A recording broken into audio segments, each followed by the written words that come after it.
Hi viewers, welcome to the MotiveWire channel. Today I will give you a brief summary of a famous book called Big Magic. Big Magic is the book that'll give you the courage you need to pursue your creative interests by showing you how to deal with your fears, notice ideas and act on them and take the stress out of creation.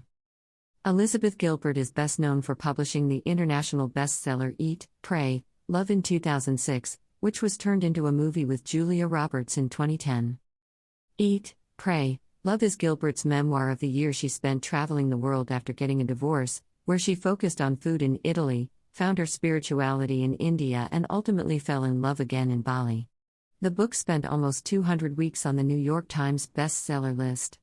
Big Magic is a nonfiction book that describes her creative process. It'll teach you how to be creative in spite of your fears, how ideas work, where creativity comes from, and how you can make sure your creativity keeps flowing freely. Here are 3 lessons to get you started. 1. Let your fears coexist with your passions. 2. Give yourself permission to create. 3. Keep your day job to fuel your creative affair. Lesson 1. Let your fears coexist with your passions. There's a lot of talk out there these days that you have to overcome your fears.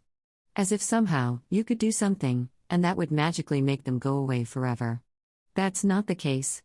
Steven Pressfield has shown us that artists who truly care will always have to face their fears, even long after they've become huge successes.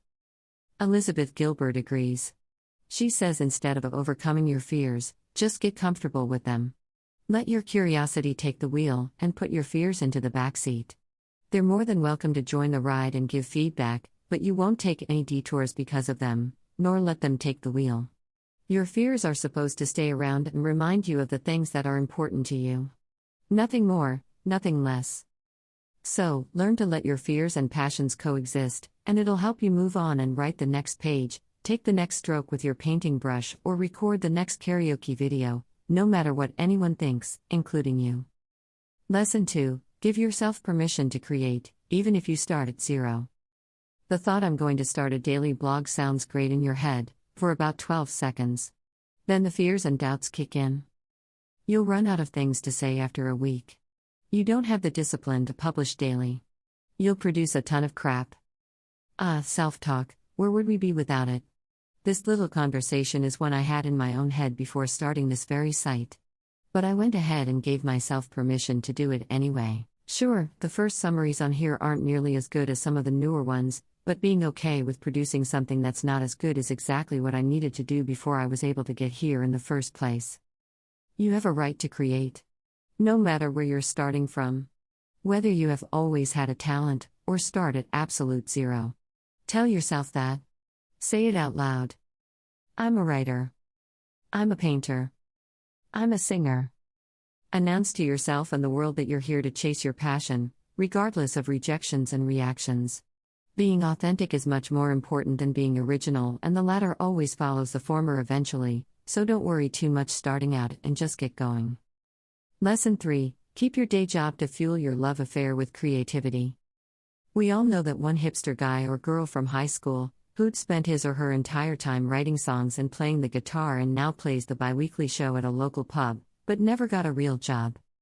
That's the cliché version of an artist's life, and it'd best stay that, because it often chokes your creativity, due to the stress of having to pay your bills with your art. Imagine having to sing every day at a place you don't like for people you don't care about. After you come home to your tiny broom closet of an apartment, would you still have the energy to create more? Probably not. Elizabeth Gilbert suggests an often critiqued, but incredibly stress-free approach: keep your day job, and let it fuel your creative affair. Having a day job that pays the bills, that's not necessarily related to your art, will give you the safety and freedom to practice your creative art guilt-free. Imagine having an affair with writing, for example.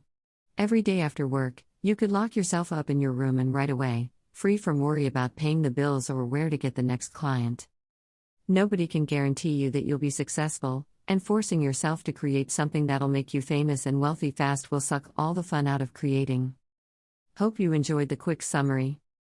Please like, share and subscribe to our channel for more short self-help podcasts.